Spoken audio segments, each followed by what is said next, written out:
Halo semuanya, perkenalkan nama saya Yunda Fernanda, NIM 432201100136 dari Universitas Mercu Buana, Fakultas Ekonomi dan Bisnis, jurusan akuntansi. Di sini saya akan menjelaskan mengenai tabulasi, data primer dan data sekunder yang berperan untuk memenuhi tugas besar 1 mata kuliah Statistik Bisnis dengan dosen pengampu Bapak Taufik Akbar. Yang pertama kita harus mengetahui dulu apa itu statistik.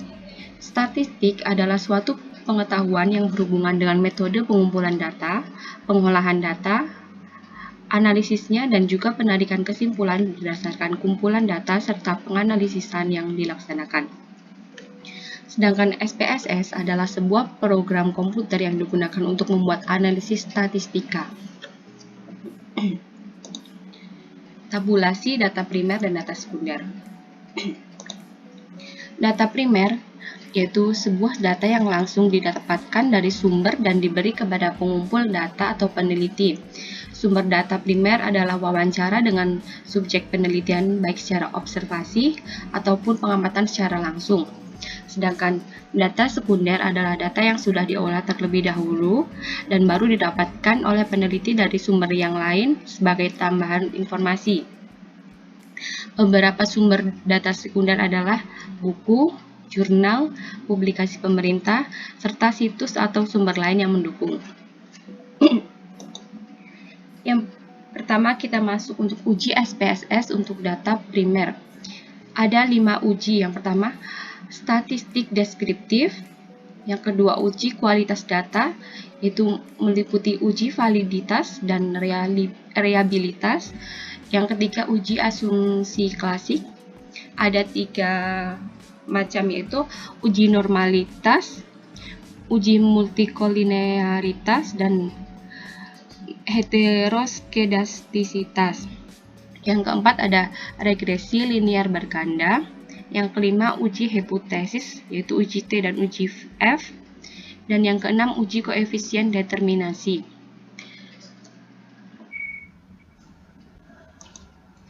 Oke, jadi untuk data primernya saya mengambil dari tesis mahasiswa yang bernama Anita Juliandra dengan judul Pengaruh Gaya Kepemimpinan, Lingkungan Kerja dan Budaya Organisasi terhadap Kinerja Pegawai Pemerintah Daerah Kabupaten Bogor. Dan data primernya itu seperti ini. Ada 4 variabel, yaitu pertama variabel X1 kepemimpinan, X2 untuk lingkungan kerja, X3 budaya organisasi, dan Y1 kinerja pegawai. Ada 95 responden, dan untuk setiap variabelnya masing-masing memiliki 5 pertanyaan untuk variabel X1, 4 pertanyaan untuk variabel X2, 5 pertanyaan untuk variabel X3, dan 5 pertanyaan untuk variabel Y1. Indikator 1 itu sangat setuju, indikator 2 setuju, indikator 3 netral, indikator 4 tidak setuju, dan indikator 5 sangat tidak setuju. Kemudian kita masukkan data ini ke Excel. Caranya yang pertama,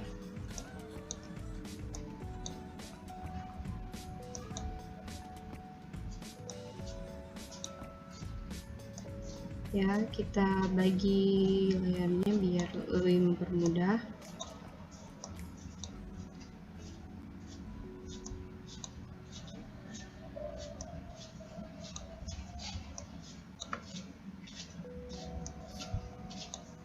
Jadi pertama kita ketik di sini nomor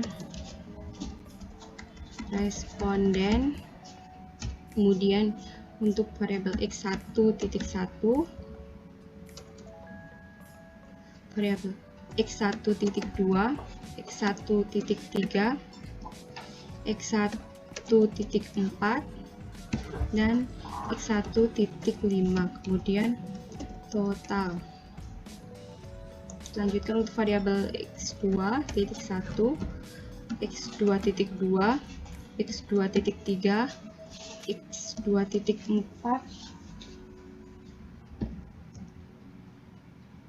kemudian total.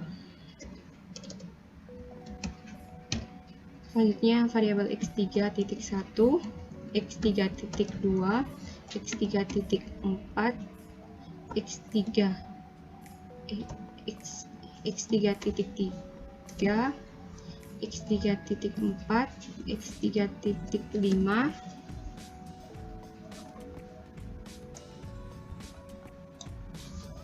kemudian total. Selanjutnya variabel y1.1, y1.2, y1.3, y1.4, y1.5, kemudian total. Dan ini kita masukin satu persatu. Ini ada 95 responden, jadi kita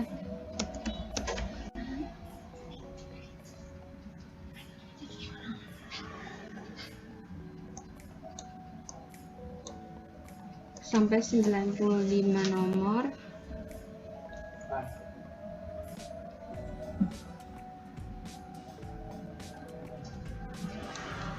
Ya, seperti ini. Kemudian kita masukkan satu persatu.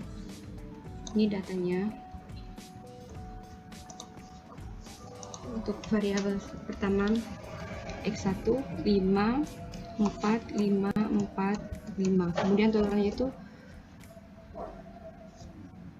jumlah dari x1.1 sampai x1.5. Kemudian yang kedua untuk variabel x2 4 5 4 4, totalnya juga sama.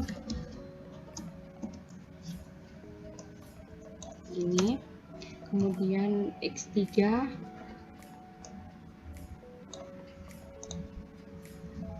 4 5 5 4 4, totalnya seperti ini.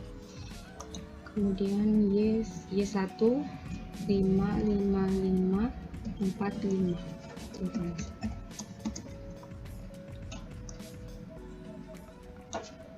Kemudian kita lakukan semuanya itu sampai 95.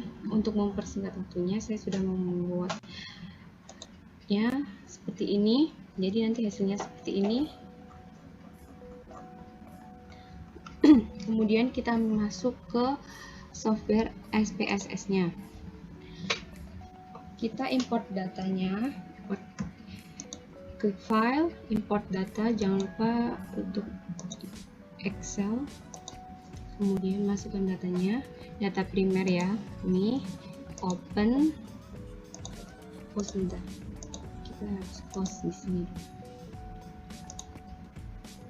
File, import data, primer, klik open. Oke. Nah, jadi nanti jadi seperti ini untuk data view-nya, dan variable view-nya seperti ini. Kemudian pastikan untuk masuk ini, untuk totalnya itu scale sudah. Terus kita namai, beri label atau nama untuk total x1 itu kita beri nama di sini kepemimpinan. Kemudian yang kedua lingkungan kerja, karena di software SPSS tidak bisa memakai spasi, jadi kita memakai underscore. Kemudian yang ketiga budaya organisasi,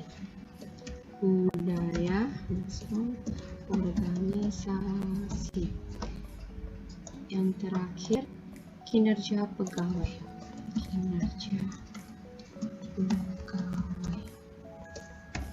Kemudian untuk bagian values ini, untuk bagian nomor respon ini, yang nomor 1 kita hapus saja, clear.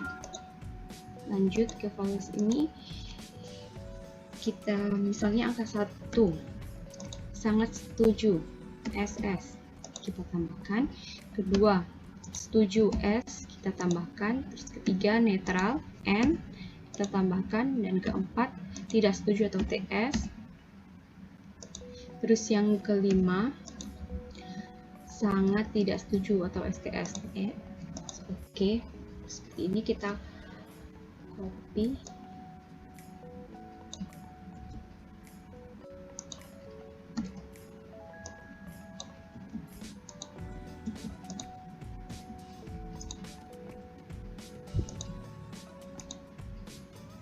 Oke.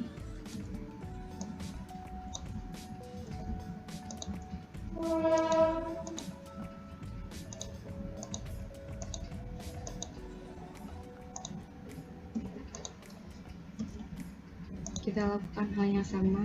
1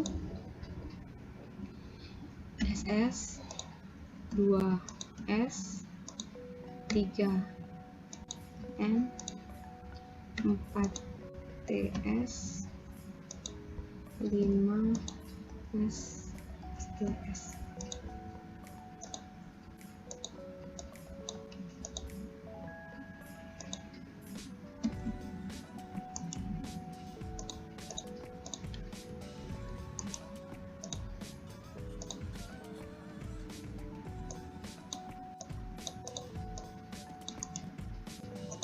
Kita paste kesimpulannya.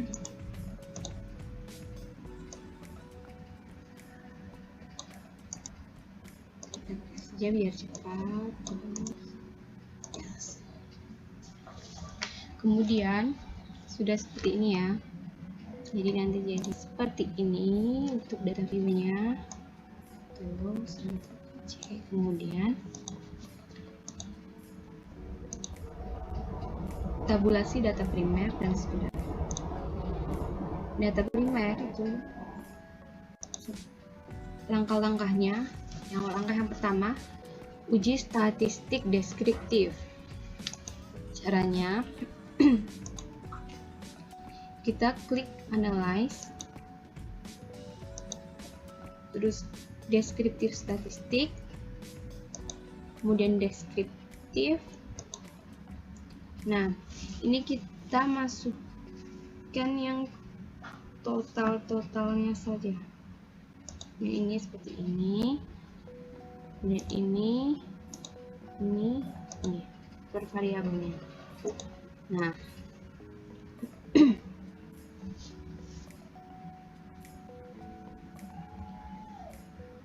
kemudian klik option, pastikan yang udah terchecklist itu yang mean, standard deviation, minimum dan maksimumnya. Kemudian continue seperti ini, kemudian klik OK. Nah, ini hasil output uji data deskriptif kita. Tamam. Yang kedua, uji kualitas data.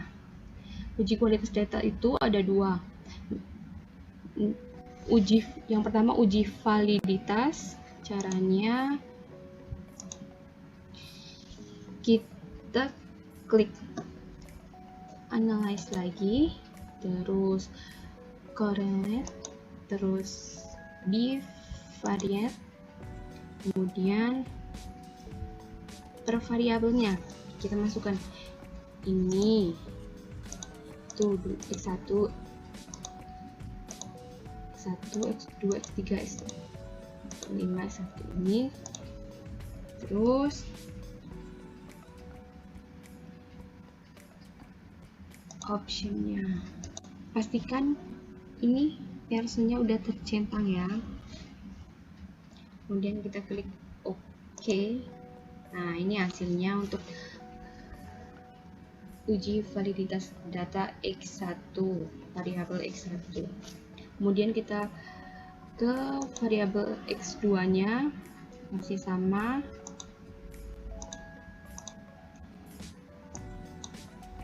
Kita pindah kita ke variabel keduanya ya.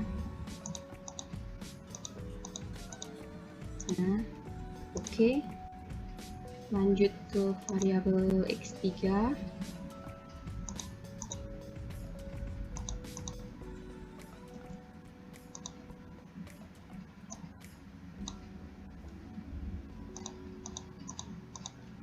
Nah, oke lagi. Terus lanjut lagi ke variabel Y1.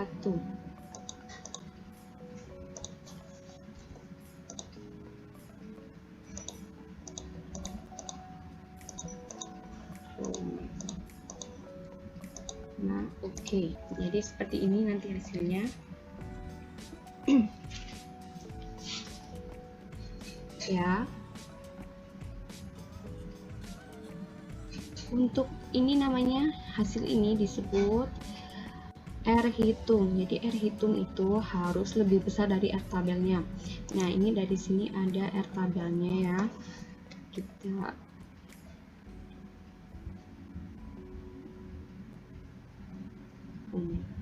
sebentar.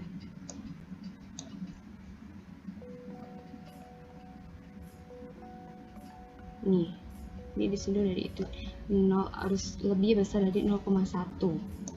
Nah, di sini sudah lebih besar dari 0,1.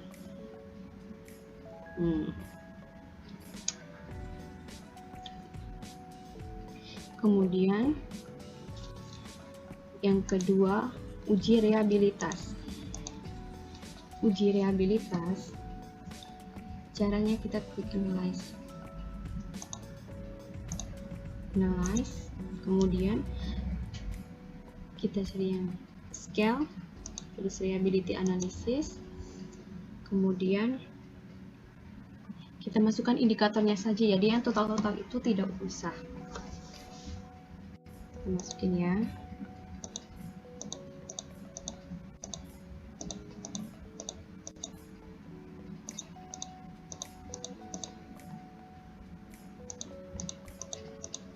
Nah, kita masukkan ke items, terus kita klik yang statistik, kita centang untuk yang item dan scale if item teller. Klik continue, kemudian ini pastikan modelnya itu alpha, terus klik OK. Nah, hasilnya seperti ini. Untuk bagian ini convert alpha, patokannya nilainya itu harus lebih besar dari 0,6. Di sini 0,8, jadi sudah bisa dikatakan lulus reliabilitas dengan tingkat yang sudah cukup. Kemudian yang ketiga ada uji asumsi klasik. Uji asumsi klasik. Uji asumsi klasik juga ada dibagi menjadi 3. Pertama, uji normalitas. Uji normalitas. Langkah-langkahnya kita klik analyze, kemudian regression, terus linear. Masukkan yang Y itu, variabel Y1 ke dependent. Kemudian yang variabel X1, X2 dan X3 masukkan ke independent.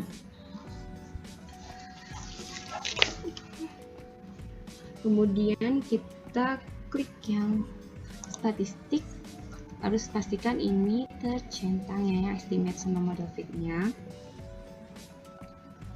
Terus yang plots, bagian plots, kita centang bagian histogram dan normal probability plot.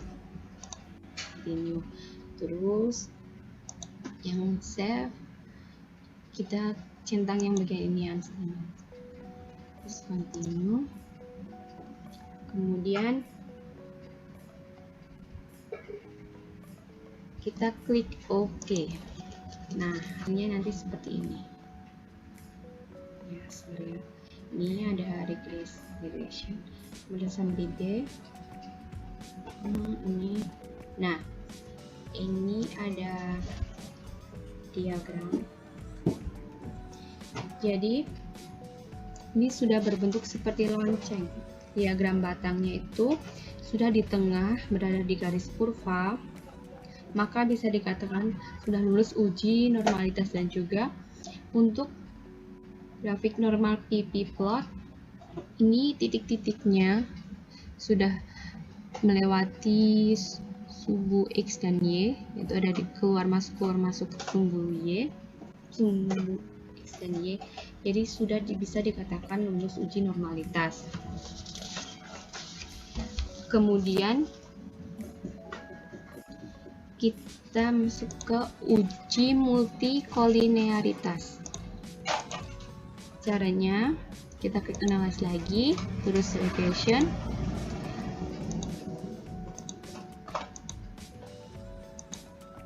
linear,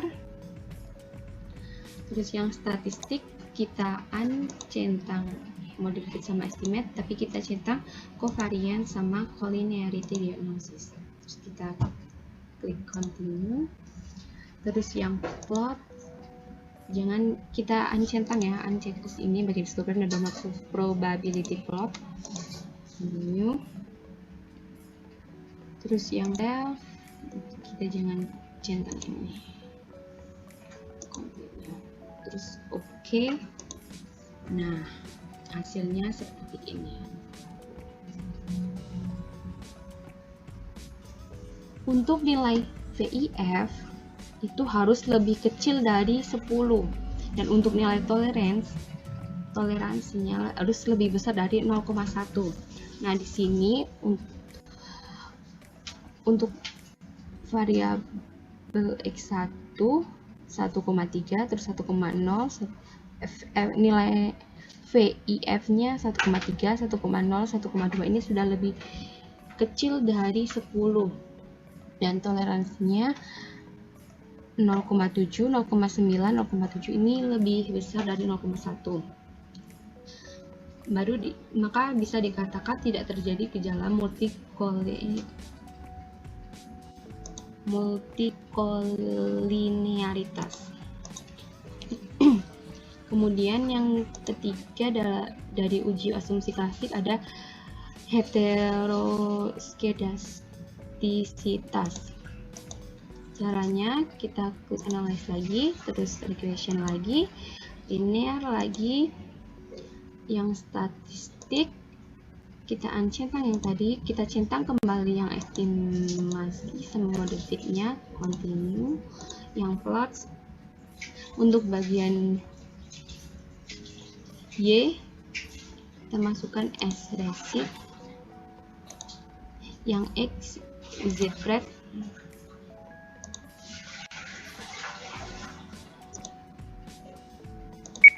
berisik banget lu. Kemudian ini yang tadi yang Z spread ini masukkan ke X, terus kita checklist yang histogram sama dengan probability plots, continue. Terus yang ini kita centang lagi yang ini, terus oke. Nah, ke sini. Nah, ini titiknya itu menyebar di antara sumbu X dan sumbu Y-nya. Kemudian yang keempat, uji regresi linear berganda. Untuk uji regresi linear berganda itu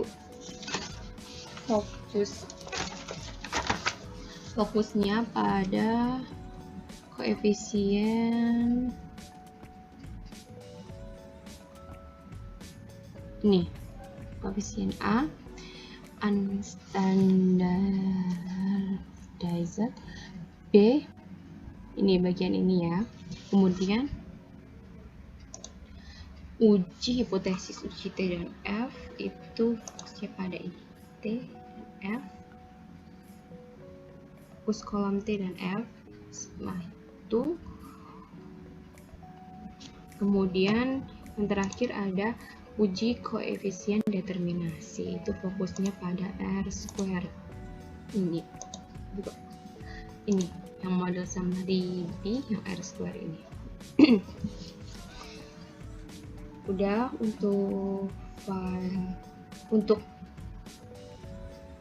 tabulasi data primernya. Kemudian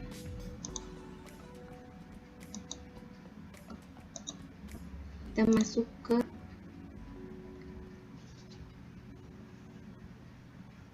tabulasi data sekunder. Yang tadi data sekunder itu data yang sudah diolah terlebih dahulu. Contohnya itu seperti sumber data sekunder itu seperti dari buku, jurnal, publikasi, situs-situs yang mendukung atau sumber yang mendukung. Nah, saya mengambil data sekundernya dari skripsi mahasiswa Universitas Mercu Buana yang bernama Kresna Aditama yang berjudul Pengaruh Komite Audit, Return on Asset, dan Current Ratio terhadap Financial Distress. Nah, ini datanya seperti ini.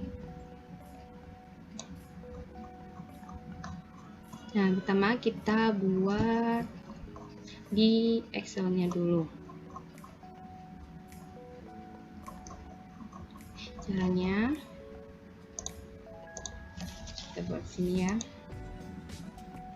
Kita klik nomor, terus perusahaan, terus tahun, terus untuk variabel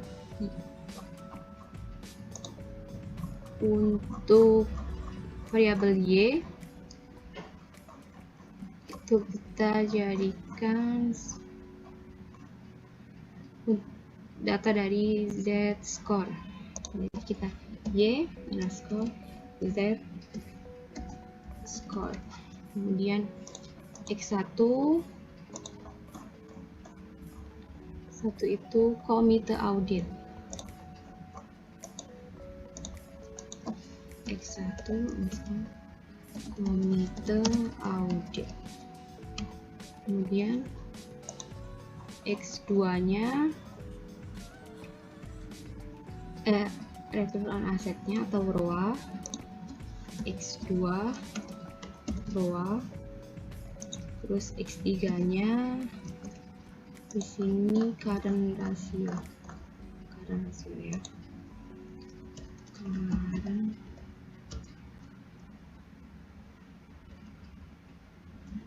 ratio.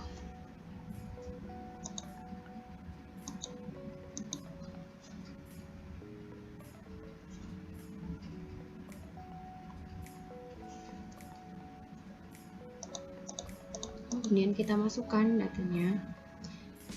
Ini ada 99 data.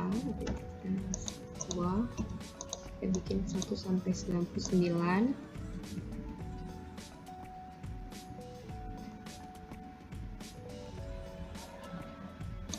Nah, kemudian untuk perusahaan itu nama perusahaan, misalnya Asri.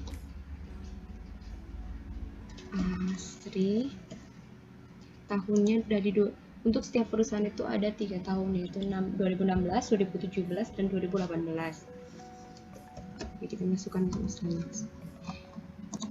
Untuk Z-score-nya kita masukkan nomor 1-nya 1,38092. Untuk X1-nya atau komite auditnya 10. Kemudian X2-nya ROA-nya 0,025. X3-nya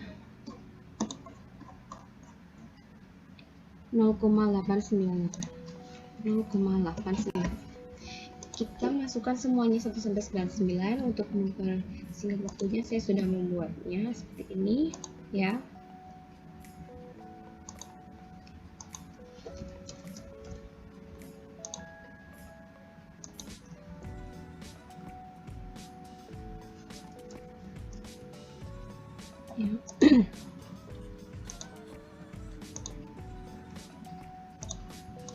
Dan terus kita import datanya ke software SPSS-nya. Kita import data Excel ya. Kemudian kita masukkan yang data sekunder, open, Nah, seperti ini kita klik OK. Nah, seperti ini. Ini kita hapus saja. Untuk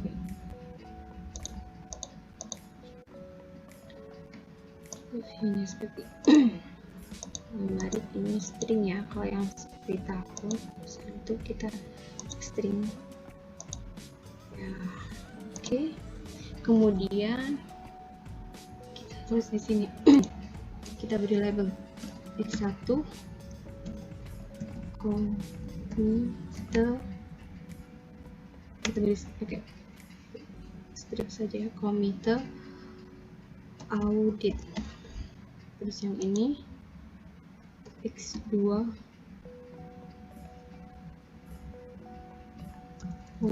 tidak ini z score saja. Terus ini komite score audit. Dan ini row, ini current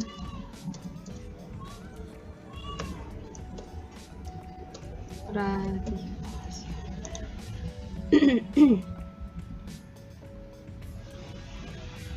Scale ya, ini scale. Kemudian dalam GIS tabulasi data sekunder itu ada 5. Yang pertama ada uji statistik deskriptif. Langkahnya sama seperti uji data primer ya. Yang pertama kita klik analyze, kemudian deskriptif statistik, deskriptif, kita Ctrl Alt, ini kita klik option, pastikan yang udah tercentang itu yang namanya standard deviation, minimum dan maksimumnya, terus continue, terus kita klik OK. Nah, ini data hasil output uji pertama analisis deskriptifnya seperti ini. Kemudian yang kedua, uji asumsi klasik. Untuk data sekunder tidak ada uji kualitas data, langsung ke uji asumsi klasik. Sama seperti data primer, yang pertama uji normalitas. Caranya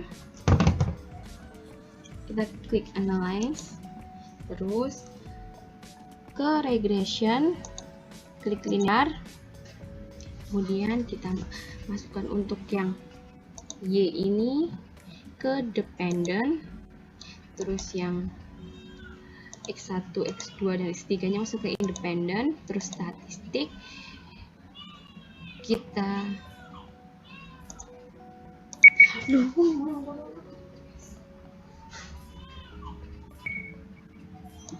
pastikan yang klik itu yang estimate sama modifitnya, terus continue.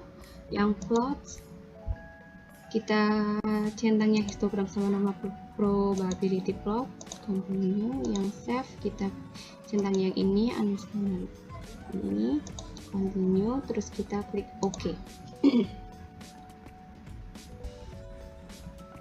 Nah, seperti ini ya hasilnya.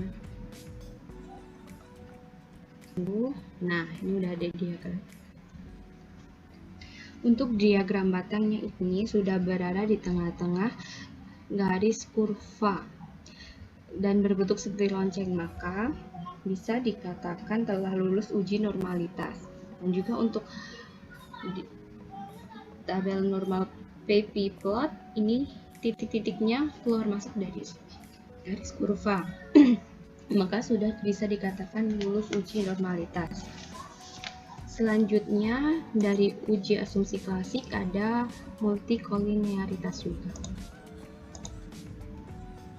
Caranya kita klik analyze, regression lagi, klik linear, kemudian yang statistik kita uncentang untuk mode fit dan estimatisnya, Tapi kita centang yang covariance sama collinearity diagnosisnya continue. Yang plots kita uncentang yang histogram sama normal probability plotnya continue, terus save, kita uncentang ini, kita klik OK, continue, terus kita klik OK. Nah, hasilnya seperti ini. Ini hasilnya. Untuk nilai toleransinya itu harus lebih besar dari 0,1 dan untuk nilai VIF harus lebih kecil dari 10. Nah, di sini toleransi 0,9 ini lebih besar dari 0,1 dan nilai VIF-nya 1,1, semua yang lebih kecil dari 10. Maka bisa dikatakan tidak terjadi gejala multikolinearitas. Yang ketiga itu ada heteroskedastisitas. Langkah-langkahnya kita klik analyze lagi, terus regression, linear. Yang statistik kita uncentang yang collinearity sama covariance, terus kita centang lagi yang model fit sama estimates, terus continue, plots, kita masukkan S-recip ke Y dan Z-pred ke X, terus kita centang lagi histogram sama normal probability-nya. Yang save kita centang ini lagi, ini terus OK. Nih, titiknya tuh harus menyebar di antara sumbu X dan sumbu Y-nya. Kemudian ada uji regresi linear. Untuk uji regresi linear kita sudah melakukannya tanpa kita sadari, dan fokusnya itu pada koefisien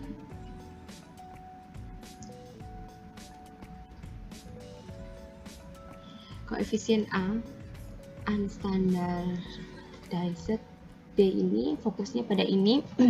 Kemudian selanjutnya uji hipotesis, uji T dan uji F, itu pada fokusnya itu pada ini TF ini ya. Kemudian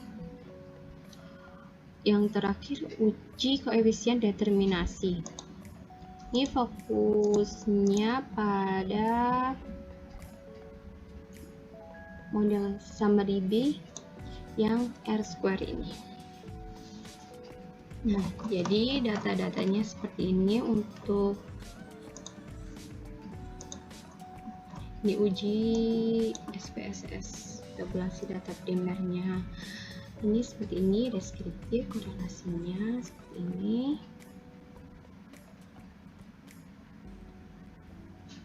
Nah, kemudian untuk yang data sekundernya seperti ini.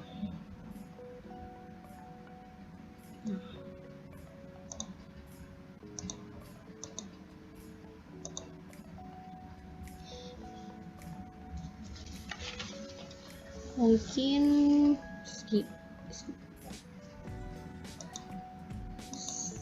hanya itu yang bisa saya sampaikan. Semoga bisa menambah wawasan kalian. Terima kasih. Sampai jumpa. Assalamualaikum warahmatullahi wabarakatuh.